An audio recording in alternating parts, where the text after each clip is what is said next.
Hello, I'm Dr. Sandal, founder of Atma Clinic. The modern medical system is falling apart. To fix it, we need to change how we think about health, illness, and the practice of medicine. Welcome to the show, Talking Shift, where we discuss radical new perspectives on health, illness, and the practice of medicine. I'm joined today by very special guests. This is Gopi Sandal, who is also my mother. She is a longtime teacher of yoga teachers and practitioner for over the past 40 years here in Lawrence, Kansas. She ran Yoga with Heart for over 40 years and is, if I can toot your horn a little bit, I'd say responsible for a lot of the change in yoga culture in Lawrence, really bringing this sort of heart-centered yoga and Bhakti yoga to Lawrence. And also a experienced spiritualist. My dear mother has been a practicing spiritualist in an initiated lineage for a very, very long time now. How old am I? So since long before I was born. And her focus is in the Gaudiya Vaishnav lineage with a focus on Bhakti yoga. So today we're going to be talking about spirituality and perspectives on mental health. Thanks, Mom. All right, thank you. Delighted to be here. So one of the things I like to talk about on the show is the limitations of how people think about projects, be that medicine, be that mental health, and talking about alternatives to that. Mm-hmm. We have a kind of system here in the US certainly, but in the West broadly and now increasingly globally, where we have so much marketing, so much interconnectedness, they're kind of become built these monocultures. It's like, oh, this is how people think about spirituality, or this is how people think about health, or this is how people think about skincare, or whatever. And because there's so much repetition of that marketing and so much interlinking, people kind of get stuck in these ruts. They're like, oh, that's reality. The marketers told me so. And so on Talking Shift, we like to talk shift. We like to go, well, here's an alternative. Why don't you consider that? What in your interest and perspective is one thing that would be very, very valuable for people to think differently about in spirituality, mental health? Well, when I think about spirituality, I think about the importance of understanding the nature of the spirit, the nature of the soul. Spirituality. Yes. Yeah. Yes. That's, in the ancient system of yoga, they taught that we consist of 5 different layers of the self. So there is the layer of the physical body made of muscles, skin, blood, bones, what we can see and feel. And then that is called Annamaya Kosha in Sanskrit. And then there is a layer that is the life force or prana that moves the body, and that's related to our breath, which moves the energy through the body. And then that is the pranamaya kosha or sheath, and then there is manamaya kosha, the mental layer, which they say is coming from the center of the body, but it pervades our entire body. They don't think of mind as like brain. And so the mind is like that aspect of ourselves that's always judging, I like this, I don't like this. These things brought me pleasure in the past, so I should try to get more of that. Or these things created pain or fear or discomfort in the past, and so I want to avoid those things. So the mind is kind of like constantly assessing like that. And then that is the manamaya kosha. And then there's a layer called the vijnanamaya kosha, the intellect, that guides the mind. And so one way of understanding that is that if you were standing on a cliff and the mind was saying, should I jump? What would that be like? The intellect says, don't do that. That's a very bad idea. And so beneath that, more subtle than that, is the layer that they call Ananda Maya Kosha, and that is the bliss body. So it's very close to the actual soul, who is the real self. So we are the awareness, or the one who is perceiving our life. Like all the experiences that we're going through in this life is experienced through the physical body, through the energy body, through the mind and the intelligence. But we are actually pure spirit. And they say that the quality of the soul is eternality, blissfulness, and truth, or knowledge of the self, innate knowledge of spirit. And so we, the sometimes it's called Atma. Speaking of Atma clinic, and so the Atma is a very small part of the Paramatma, or the great soul, right? The great spirit, the supreme, and who has all those qualities in full. We have a little bit, and but that is, we're very small, whereas the great soul is everything. A difference in quantity, not quality. That's it. Yeah. So if we can begin to identify more with the our self, who is, perceiving through the body and the mind, for instance, then there's a deeper satisfaction. There is a place to rest, where we're not experiencing so much the ups and downs of life that are challenges. And so it's like,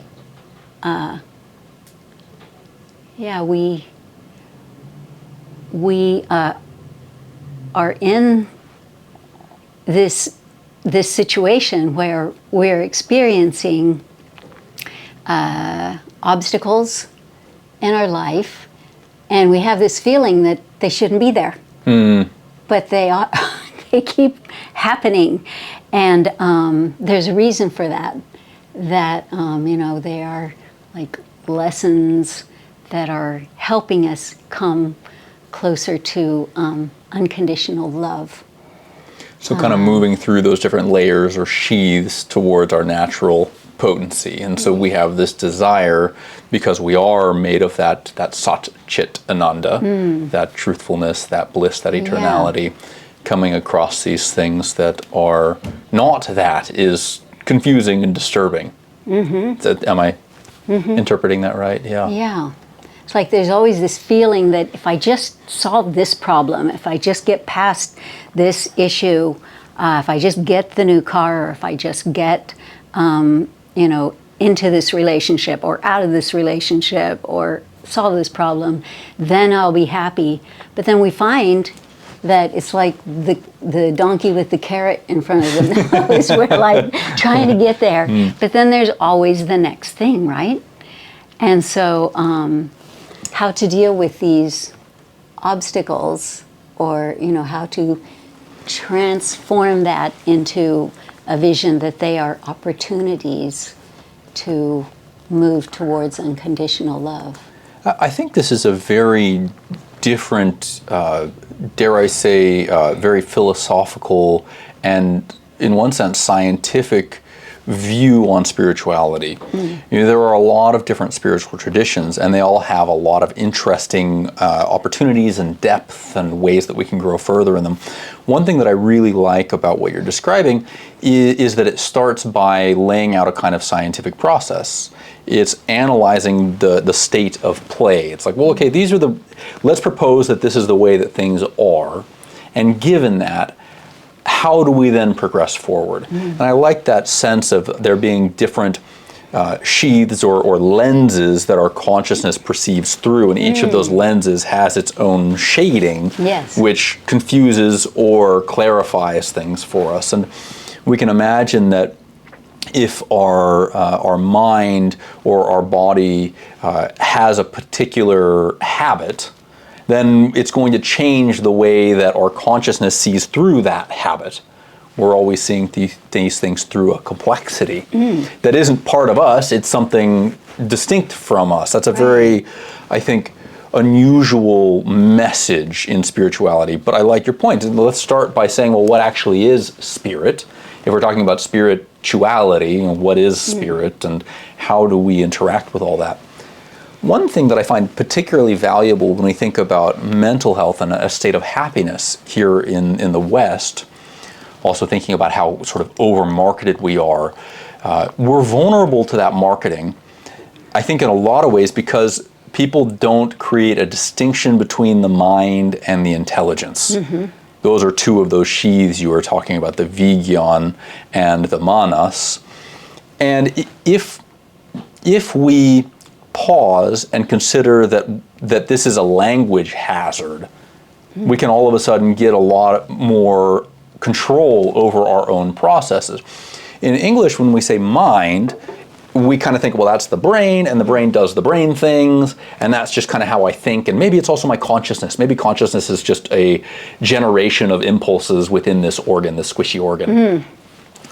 And what happens when we take that oversimplified view of consciousness is that people think, well, I have some intellect, some decision-making capacity, and that kind of just runs all over the place all the time. I can't control it. And what you're describing is that these are actually two separate things. You've got the wild, chaotic, habitual programming, which is mind, and I often use the term monkey brain, or it's like a puppy chasing a shiny object or a squirrel, it's like, over here, over here, over here, what's that, what's that?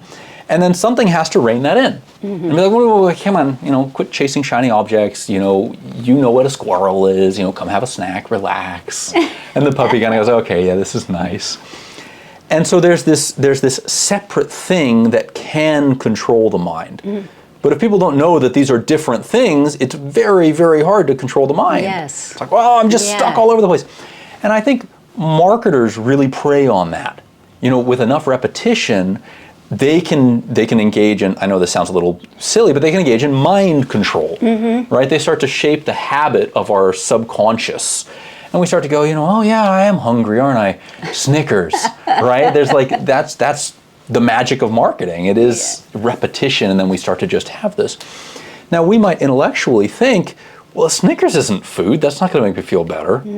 But we have to hit the pause button. We kind of have the automatic track that's playing, and then we all have the opportunity to hit pause and judge that and say, no, not a Snickers, let me go cook some real food.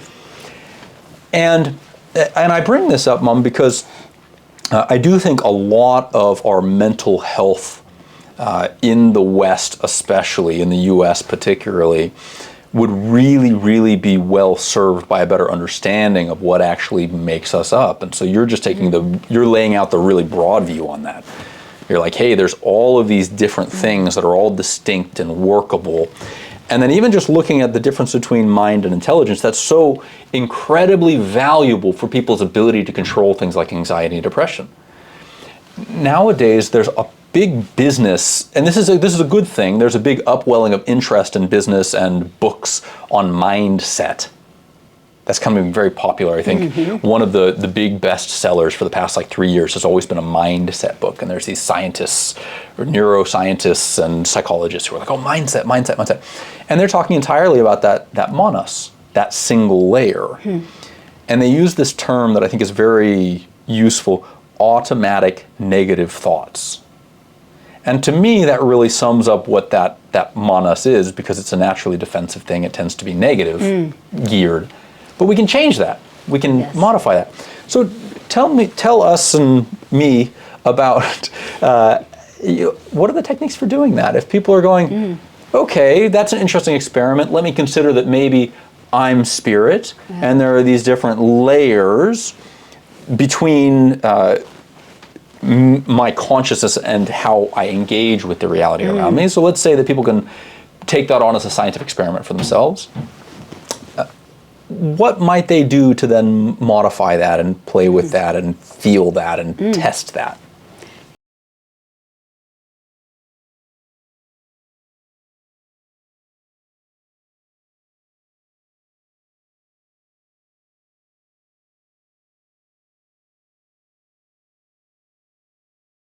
Difference between spiritual consciousness and materialistic consciousness, that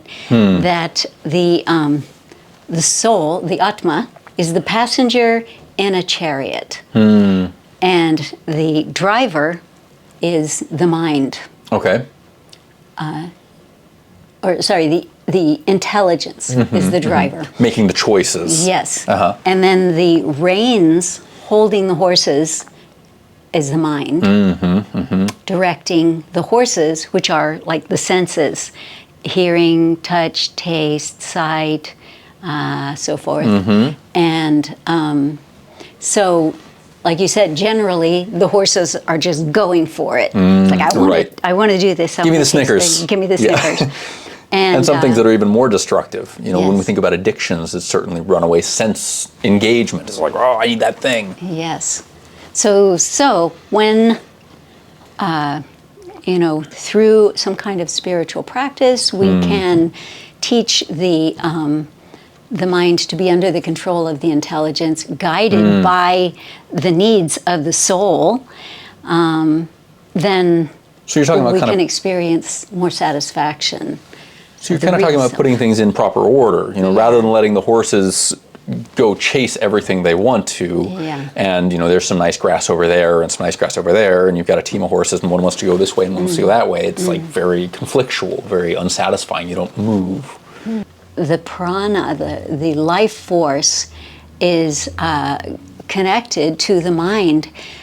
So there's a very basic practice that anyone can do that is controlling the breath. And this magic thing happens that as the breath becomes more calm, the mind becomes calm. It really works. So there are some simple... Because they have that linkage, they're adjacent sheaths, Yes. lenses. Yeah. So, and as it happens, there are, in the pranic body, there is a channel, a central channel, the Sushumna, on the right side, kind of beginning with the right nostril, is called the Pingala, a channel that goes along that center. On the left nostril, the Ida, there is a nadi, or like a subtle nerve that, so these two cross like a caduceus. Is that what it is? Yeah, so we have Some that medical esoteric symbol. anatomy. Yes. Yeah.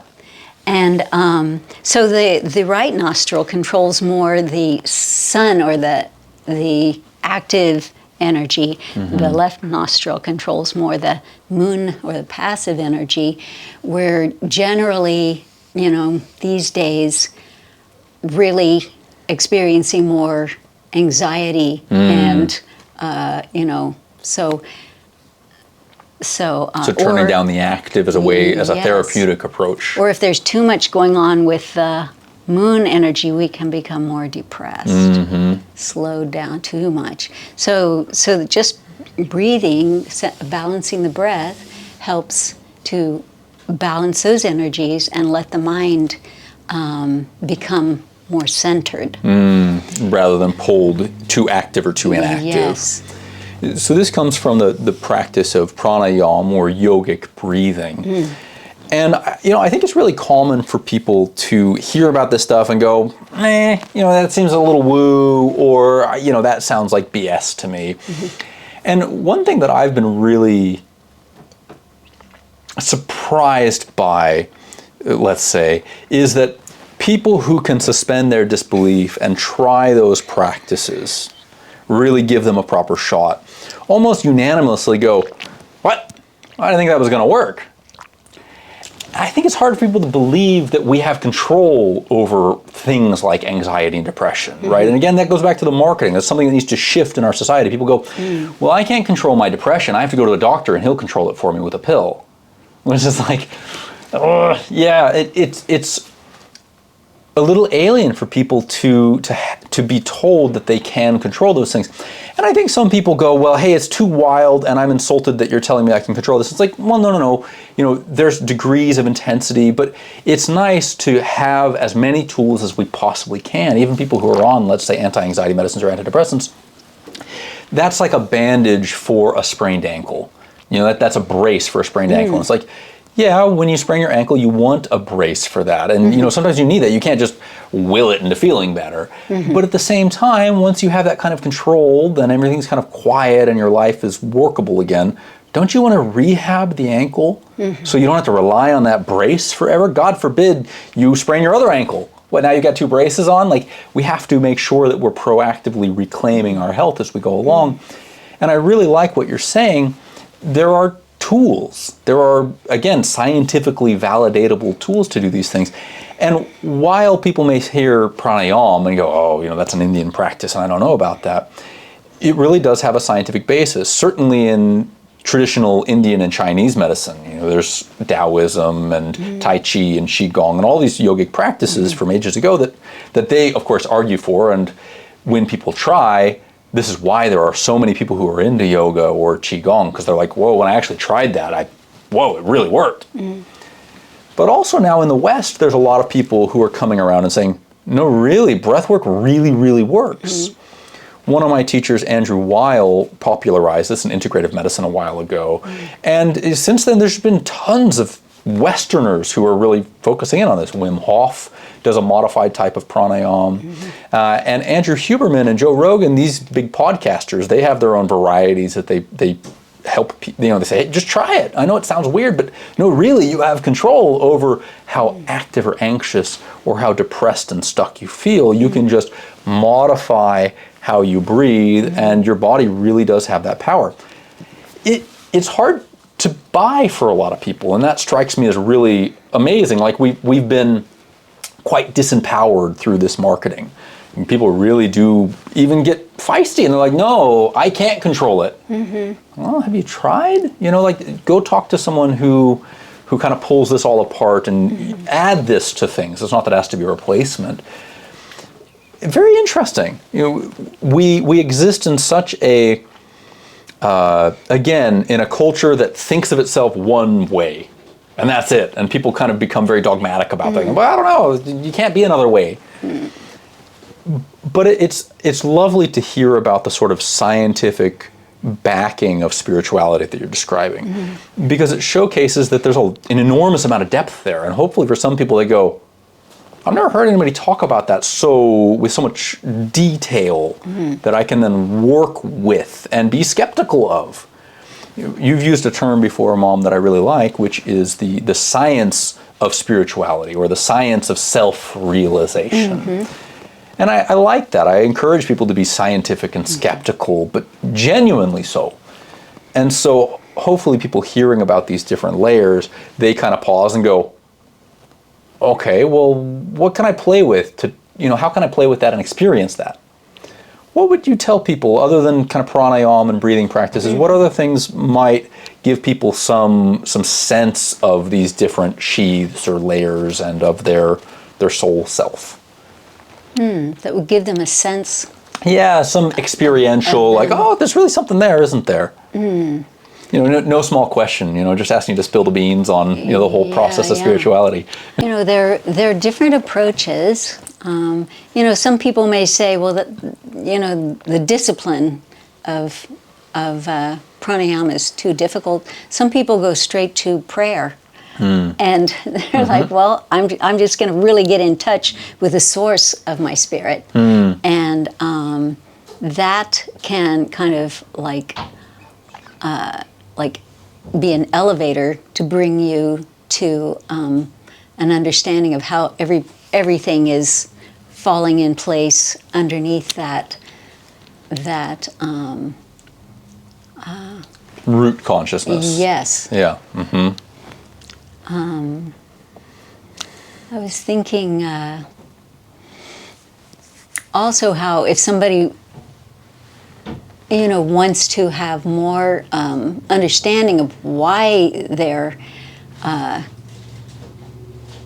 bamboozled and suffering in this world, the yogic understanding of karma can help us to get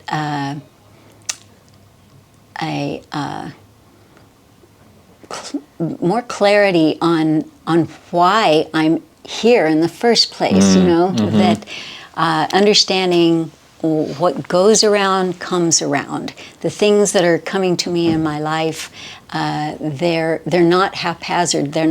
It's not an accident. I actually have a personal trainer with a higher intelligence who's like putting all these things in place. And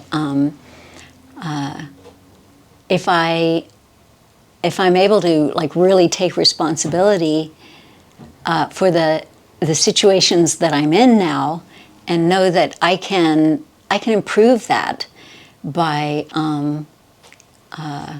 cultivating spiritual qualities, by acting with like a Christ-like lifestyle, being, acting with kindness and compassion, and that all starts to come back to me, then I begin to experience happiness automatically through gratitude and through. But I'm not sure if I sidelined your question there. But No. It's very much on point. Because people are always wondering, how do I find satisfaction? And spirituality argues that there is an answer to that. And in our culture, people are very prone to disbelieving that that's possible. They go, well, no, it's just a random set of events, and life is hard, and then you die, and you try to make something of it. You try to have some meaning in that. And we very much have an empiric or a scientific culture, and I would argue that that's sometimes to a fault.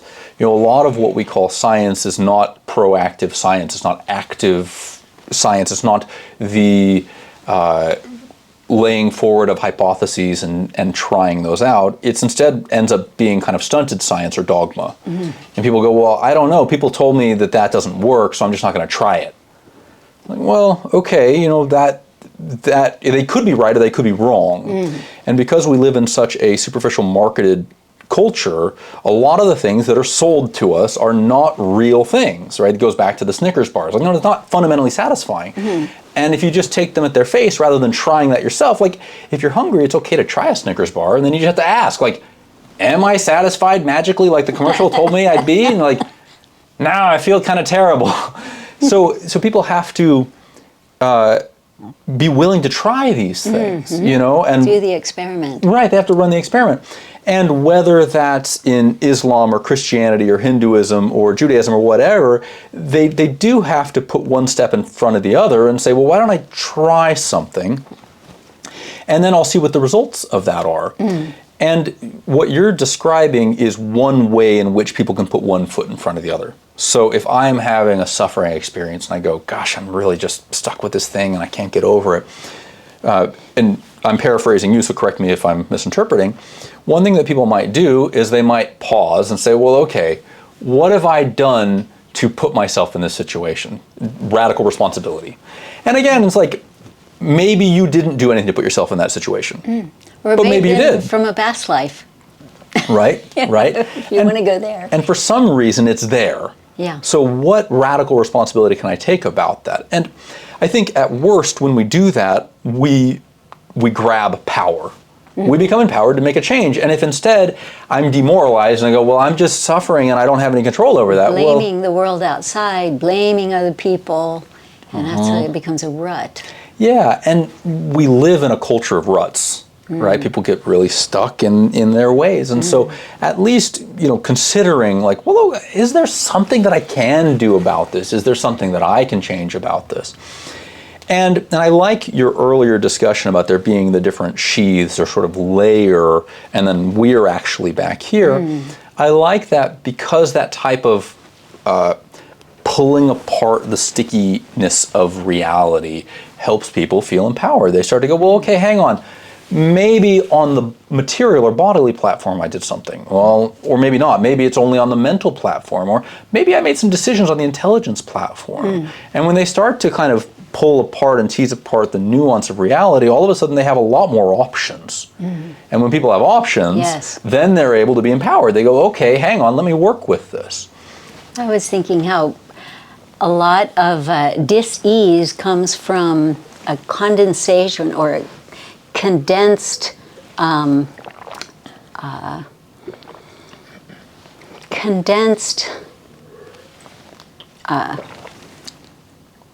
rejection of the flow of things, or that's a complicated idea. like resistance to the way things are going, or the way things are. And so, in healing, like if it's on a physical level, we need to like feel that, look at it, feel it, experience it, and then not avoid it. Whether we're experiencing physical dis-ease or emotional dis-ease or mental dis-ease, if we can allow ourselves to really look at that, experience it, and let go of resistance, expand our perspective. So that's where, spirituality becomes very useful, that you're really broadening your perspective. That's an interesting way to think about that. Like focusing on the minutia of my pain, I'm opening up to a bigger reality. I really like that, the widening of our perspective as being fundamentally what spirituality is. And again, in the West, I think people do like to be challenging, and I think that skepticism is healthy. And if we put forward this idea, like, okay, if you're feeling stuck, why don't you attempt to widen your perspective? Why don't you run that experiment? And see if, as you widen your perspective, you do learn something. I think that's a very low-risk intervention. It doesn't hurt to try that, but people are often quite resistant to that. Again, we have a dogma in our society that kind of goes, is that approved by your church, or is that approved by the science? And so encouraging people to be comfortable attempting to widen their perspective. You can't go wrong with that. That's a natural scientific process. And it makes me think of just the experience of yoga asanas, how it helps us to shift and to open up more. That if you are moving your body in a certain way, you come to a point where there's resistance, and then you allow yourself to feel that, and then to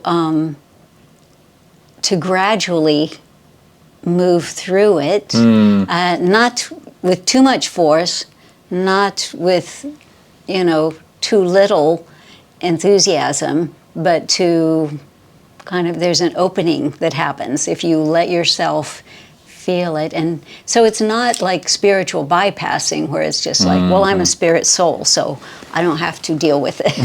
'Cause that can also cause problems. So we're wanting to, or like in an emotional issue, to allow ourselves to fully go into that, and then to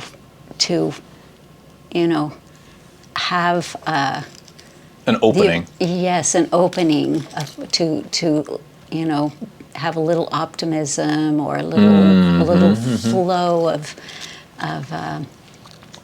our perspective. So I like that idea of physical yoga as an analogy for the other things in our life. And whether we're thinking about that as directly as us being material and mental and spiritual, or if we're getting really into all of the minutia and saying, okay, well, here's all these different sheaths and these different layers. All of those things have the potential for us to lean into that experience. And I like your point a lot about having to experience those things, because the lesson comes from the experience. That's the nature of experience. Experience is what allows us to integrate and grow further.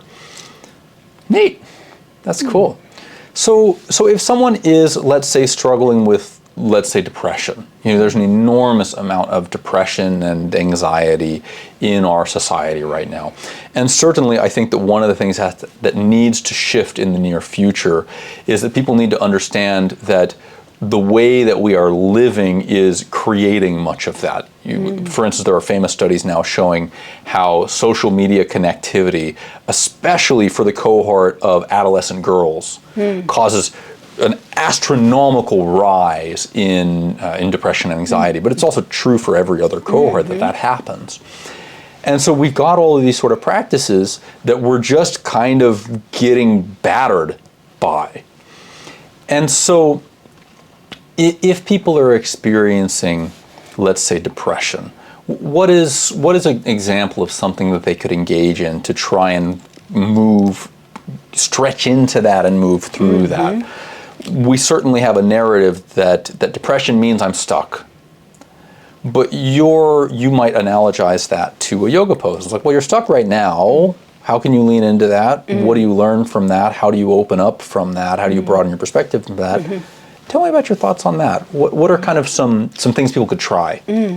Yeah, so especially that issue of social media, people get more and more wound up in comparing themselves to others, or even just watching American, movies or whatever. We see that there are people out there who have a fabulous life, and we're like, well, I don't have a very fabulous life. I'm really struggling here. And so because we're comparing ourselves with others, that's creating resistance. If somehow we can do a practice to learn self-acceptance and to be, rather than trying to get somewhere or get something, how can I be who I am and accept myself exactly as I am right now? So, there's this analogy of the musk deer. In India, there are these deer that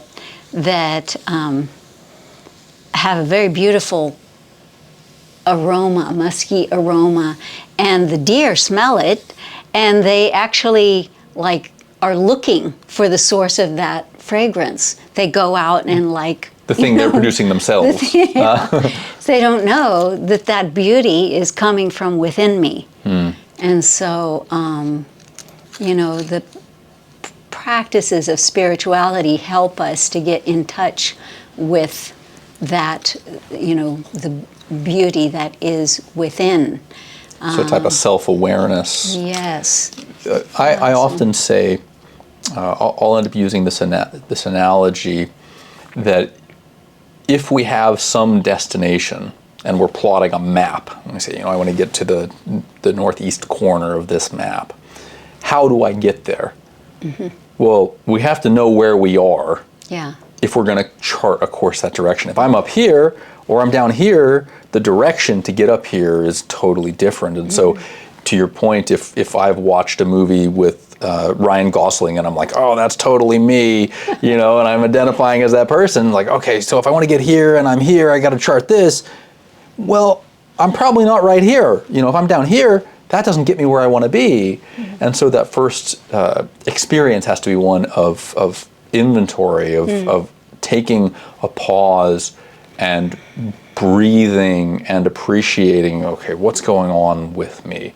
There's so much externalization. And you said spiritual bypassing earlier. I think we're even in a phase where people are doing regular bypassing. You know, they're like, they don't even understand their mind, they don't even understand their physicality. They're just like, I don't know, I should be this way, so I'm going to act that way. And that's tempting, but it just simply doesn't work. We have to take awareness of ourselves. Here in medicine at Atma Clinic, I'm always saying that awareness is the root of health. If we don't understand where we are, it's very, very difficult to make any motion. So that's a neat idea for anxiety and depression as well, to go hit the pause button and really take inventory and think about how we might be able to take responsibility for what we reasonably can. We can ask for help where we have to. That's always beneficial as well. But I love that idea of first focusing on understanding what's going on. Yes. We have to see what's happening. And then, you know, sometimes through the practice of getting in touch with our real self, our spiritual self, through some kind of spiritual practice, we can begin to see those influences as separate from ourselves. Like you could even imagine that pattern, the mental pattern that I have of thinking that I'm useless, I'll never amount to anything. It's like this witch that comes to knock at my door. Hello. Remember what your big sister told you? And then if we are able to realize that that's actually not me, that is a mental pattern, a belief that I don't have to accept.